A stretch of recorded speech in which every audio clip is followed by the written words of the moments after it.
การรายงานข่าวสดภาคเที่ยงจากของข่าวโทรภาพแห่งชาติข่าวสดภาคเที่ยงประจำวันจันทร์วันที่ 6 ตุลาคม 2025พบกับโฆษกพลงานสุธิพงศ์ในการนำเสนอข่าวภาคเที่ยงในมื้อนี้เริ่มด้วยข่าวประธานประเทศแห่งสาธารณรัฐประชาธิปไตยปัตตานีลาวได้ต้อนรับทานทูตประเทศต่างๆเข้ายืนศาลตาตั้งเพื่อดำรงตำแหน่งเป็นเอกอัครราชทูตคนใหม่ประจำลาวพร้อมเดียวกันนี้ก็ได้มอบศาลตาตั้งให้แก่ทูตลาวไปประจำการอยู่ต่างประเทศ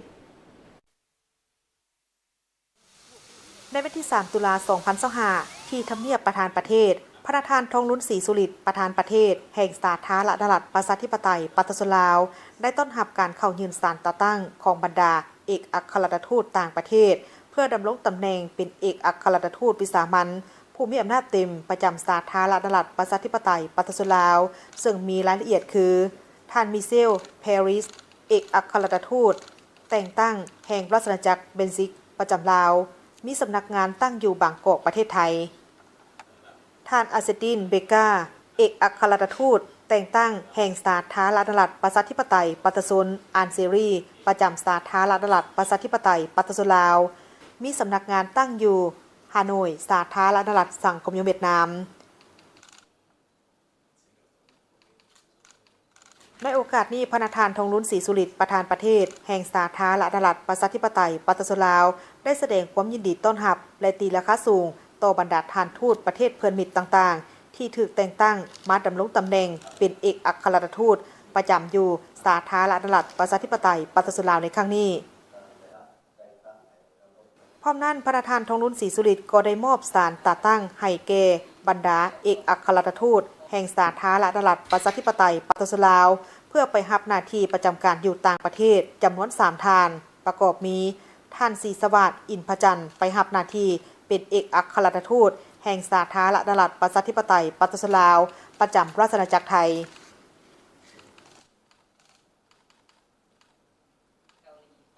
ท่านนางไก่มณีอรบูรณ์ไปรับหน้าที่เป็นเอกอัครราชทูตแห่งสาธารณรัฐประชาธิปไตยปัตตานีลาวประจำสาธารณรัฐเกาหลี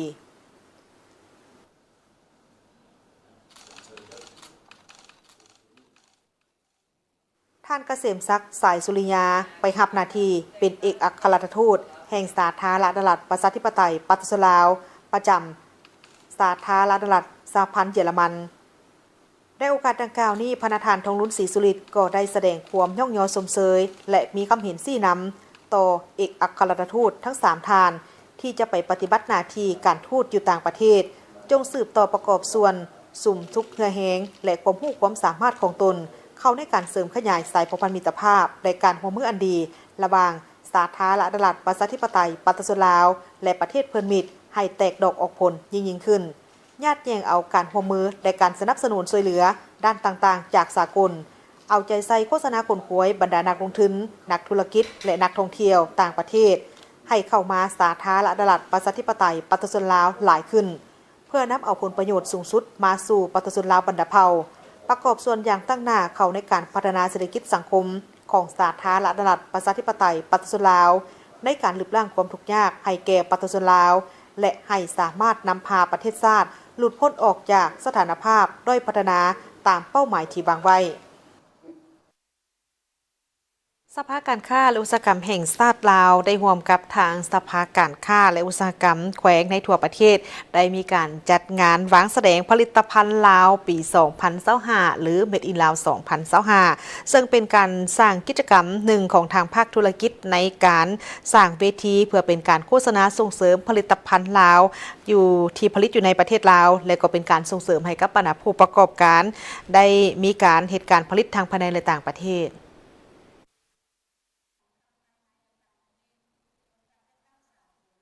งานผลิตภัณฑ์ลาวปี 2025ได้จัดขึ้นในวันที่ 3 ตุลาที่ศูนย์การค้าลาวไอเทคนครหลวงเวียงจันทน์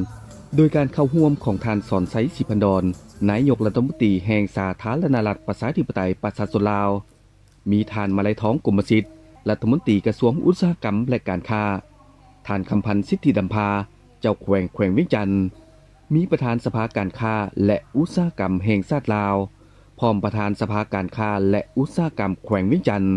ตั้งหน้าจากภาครัฐสถานทูตองค์การจัดสากลภาคธุรกิจการจัดงานผลิตภัณฑ์ลาวจัดขึ้นในครั้งนี้เพื่อเป็นการสร้างกิจกรรมหนึ่ง ของภาคธุรกิจเพื่อประกอบส่วนในการสร้างเวทีเพื่อเป็นการโฆษณาส่งเสริมผลิตภัณฑ์ที่ผลิตในลาวเพื่อเอื้ออำนวยส่งเสริมให้แก่ผู้ประกอบการที่เฮ็ดการผลิตทั้งภายในและต่างประเทศ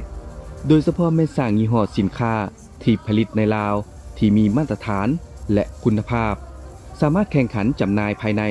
และส่งออกไปต่างประเทศให้นับมือนับหลายขึ้นท่านนางจันทจรวงศ์ไซรองประธานสภาการค้าและอุตสาหกรรมแห่งชาติลาว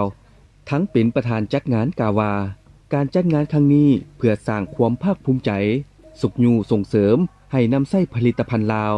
และเพื่อเป็นการลดพรการนำเข้าสินค้าจากต่างประเทศคือดังคำขวัญของงานคือฟื้นฟูเศรษฐกิจส่งเสริมผลิตภัณฑ์ลาวก้าวสู่สากลเป้าหมายโดยรวมก็เพื่อให้ภาคธุรกิจสามารถเป็นกำลังแห่งหนึ่งประกอบส่วนสร้างสาพัฒนาประเทศชาติให้เจริญก้าวหน้าขึ้นไปเรื่อยๆในปีนี้สภาการค้าและอุตสาหกรรมแขวงเวียงจันทน์ได้เป็นคู่ร่วมหลักของงานและรับผิดชอบตกแต่งพาวิเลียมที่เป็นเอกลักษณ์เฉพาะของแขวงเวียงจันทน์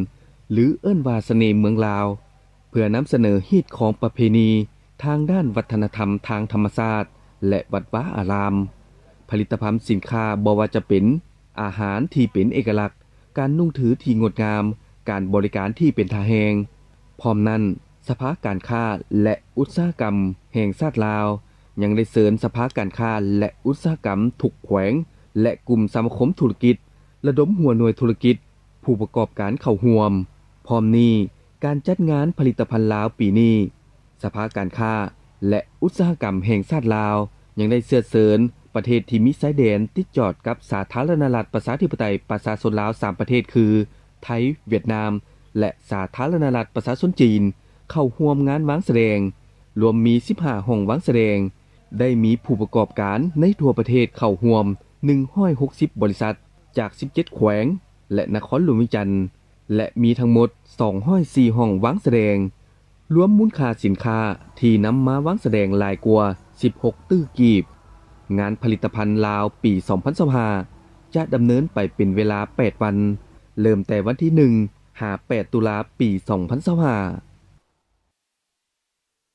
รัฐมนตรีกระทรวงการต่างประเทศแห่งสาธารณรัฐประชาธิปไตยปัตตาลาวพร้อมด้วยภรรยาและคณะได้เดินทางไปเยี่ยมยามสาธารณรัฐกูบาอย่างเป็นทางการในระหว่างวันที่2ถึงวันที่3ตุลานี้เพื่อเป็นการเพิ่มทวีหัดแน่นการพัวพันหัวมืออันเป็นมูลเสื้อแห่งมิตรภาพและการหัวมือที่ดีระหว่างสาธารณรัฐประชาธิปไตยปัตตาลาวและสาธารณรัฐกูบา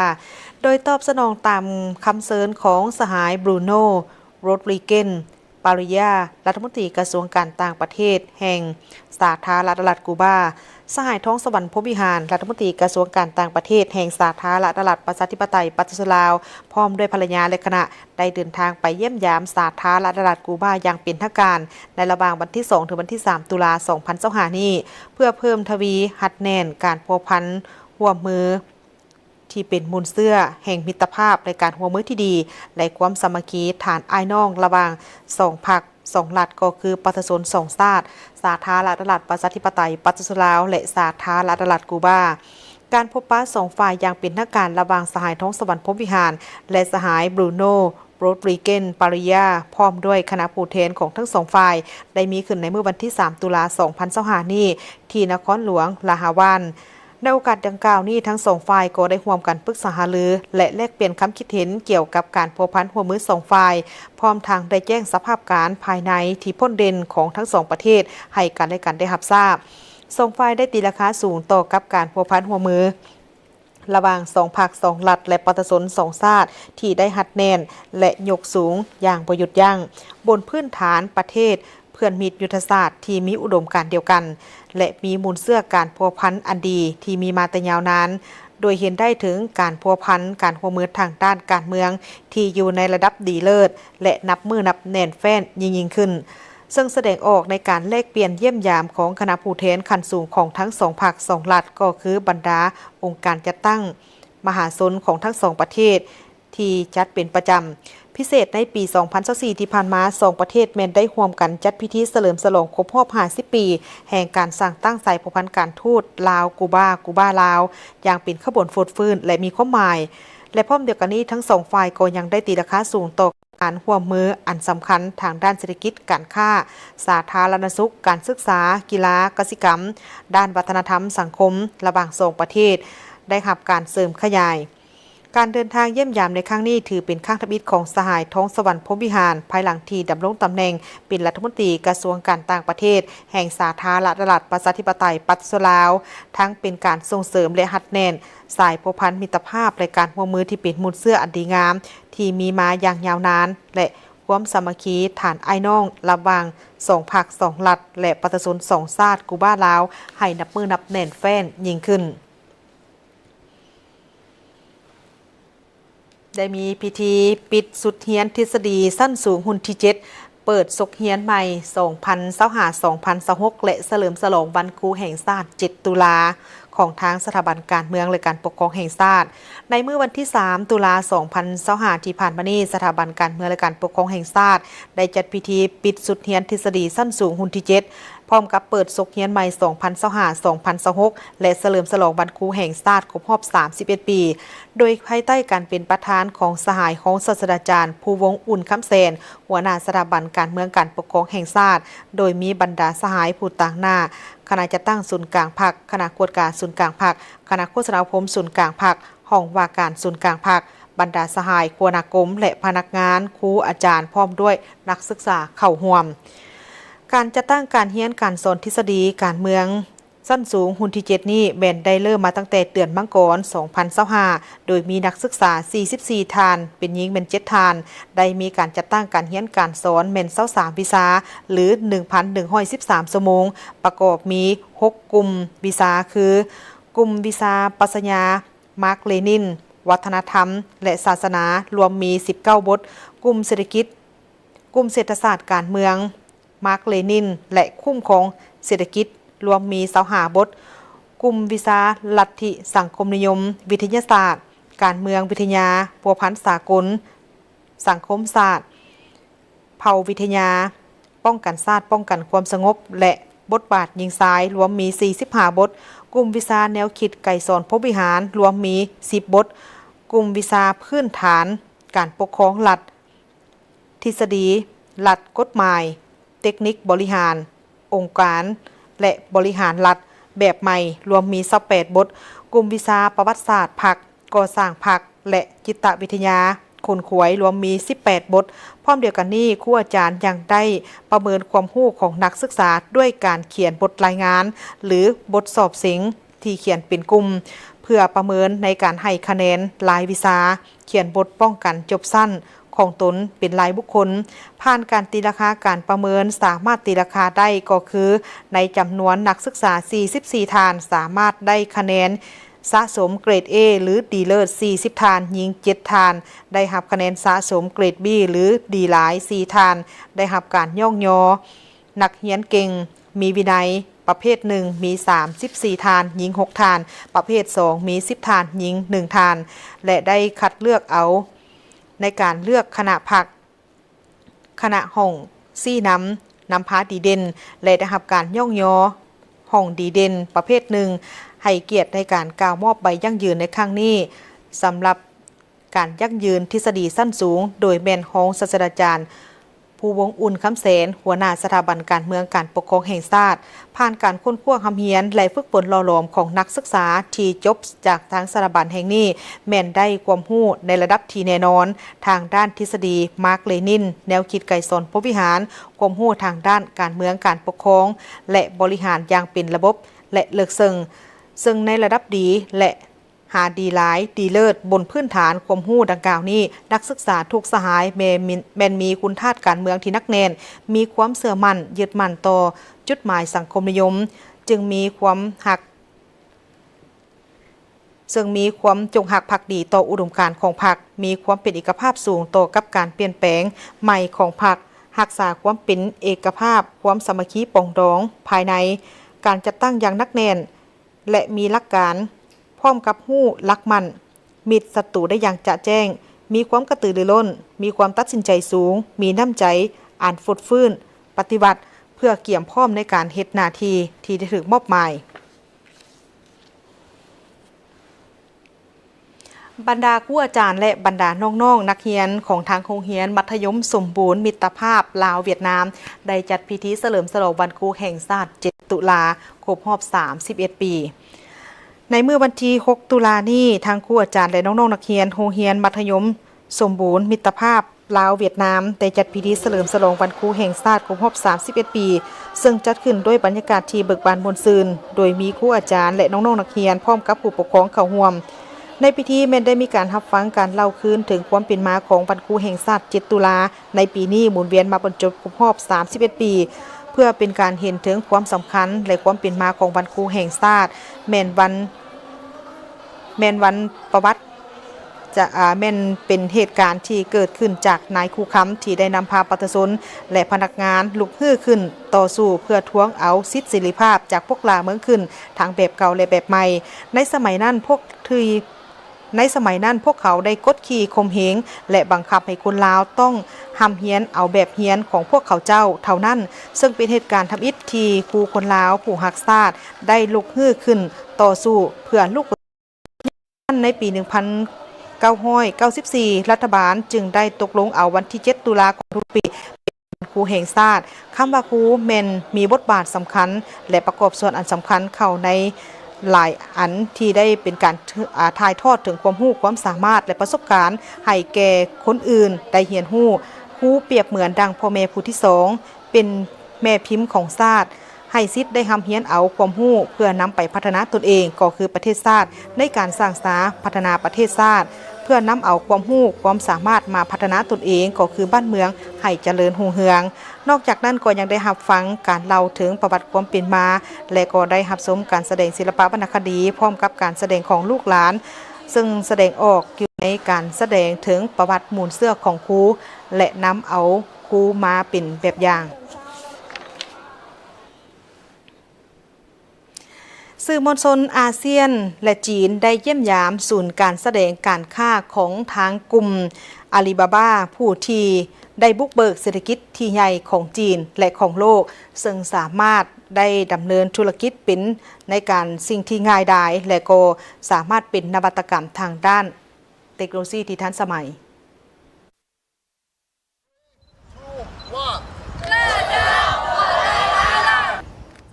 ในโอกาสที่บรรดาสื่อมวลชนอาเซียนเช่นสื่อมวลชนจากโทรภาพแห่งชาติลาวเวียดนามเมียนมามาเลเซียอินโดนีเซียและบรรดาสื่อมวลชนจากจีนได้เข้าร่วมเก็บกำข่าวเกี่ยวกับการพัฒนาชุมชนเฮ็ดให้ความฝันเป็นจริงที่เมืองหางโจวแขวงเจ้อเจียงสาธารณรัฐประชาชนจีนในเดือนกันยายนที่ผ่านมาภายใต้การสนับสนุนของบริษัทเครือข่ายโทรภาพทั่วโลกจีน China Global Television Network Corporation หรือ CGTNC ซึ่งเป็นบริษัทย่อยของวิทยุโทรภาพศูนย์กลางจีน China Media Group หรือ CMG การเยี่ยมยามครั้งนี้บรรดาสื่อมวลชนจีนอาเซียนแม้นได้เข้าร่วมโครงการแลกเปลี่ยนสากลภายใต้หัวข้อการบริการเทคโนโลยีปัญญาประดิษฐ์เพื่อปรับปรุงชีวิตการเป็นอยู่ของประชาชนซึ่งโครงการนี้แม้นเพื่อสร้างเวทีแลกเปลี่ยนระดับสูงส่งเสริมการสนทนาความร่วมมือระหว่างจีนและบรรดาประเทศอาเซียนในด้านวัฒนธรรมและสิทธิมนุษย์บรรดาสื่อมวลชนจีนอาเซียนได้ไปเยี่ยมยามศูนย์แสดงสินค้าของกลุ่มบริษัทอาลีบาบาห้องบ้านแสดงเพื่อศึกษาเกี่ยวกับอุตสาหกรรมการค้าที่มีผลประโยชน์ต่อกับประชาชนกลุ่มบริษัทอาลีบาบาเป็นผู้บุกเบิกเศรษฐกิจของจีนและของโลกซึ่งได้รับการยอมรับจากสถาบันที่เกี่ยวข้องว่าเป็นเว็บไซต์ B2B ที่ได้รับความนิยมที่สุดในโลกกลุ่มบริษัทอาลีบาบาสร้างตั้งขึ้นอยู่เมืองหางโจวในปี 1999 และเติบใหญ่ขยายตัวนับแต่เมื่อสร้างตั้งเป็นต้นมาโดยมีสำนักงานใหญ่อยู่ในเมืองหางโจวและมีสาขาในต่างประเทศเช่นซิลิคอนวัลเลย์ในสหรัฐอเมริกาและลอนดอน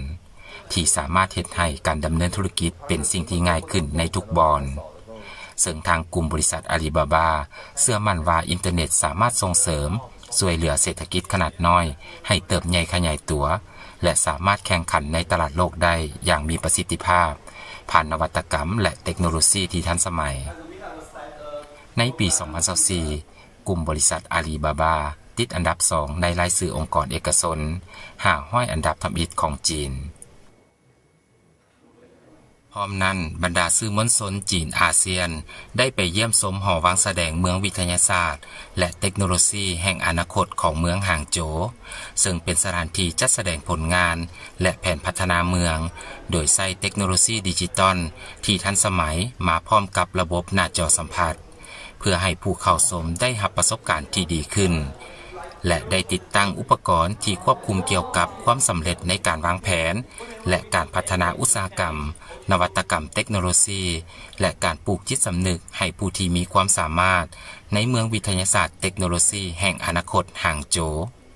การวางแสดงดังกล่าวเน้นถึงสถาบันวิจัยทางวิทยาศาสตร์ที่สำคัญและเวทีอุตสาหกรรมเช่นซีจิงอานเลียงซู่แลกไซแลบอราทอรี่ตลอดการดำเนินงานในเมืองหางโจวนอกจากนั้นยังเป็นการนำเสนอบริษัทชั้นนำต่างๆเช่นซิกริโทดากอนออฟหางโจวและผลิตภัณฑ์เทคโนโลยีที่เป็นนวัตกรรมใหม่ของพวกเขาพร้อมทั้งเยี่ยมชมหอพิพิธภัณฑ์บู่ฮานคดีศึกษาแบบจำลองการท่องเที่ยวหางโจวและโครงการตัวแทนอัศริยะหางเสี่ยวอี้ท่านผู้ชมที่เคารพสำหรับข่าวพนี้ขอบใจกับทางกรมสื่อสารกระทรวงป้องกันความสงบที่ได้เสนออุปกรณ์การสื่อสารเข้าในการออกอากาศข่าวสดของทางโทรภาพแห่งชาติจากที่ไปจะพักก่อนและหลังจากนั้นกลับมารับชมการรายงานข่าวต่างประเทศพร้อมด้วยข่าวกีฬาโปรโมชั่นหน้าฝน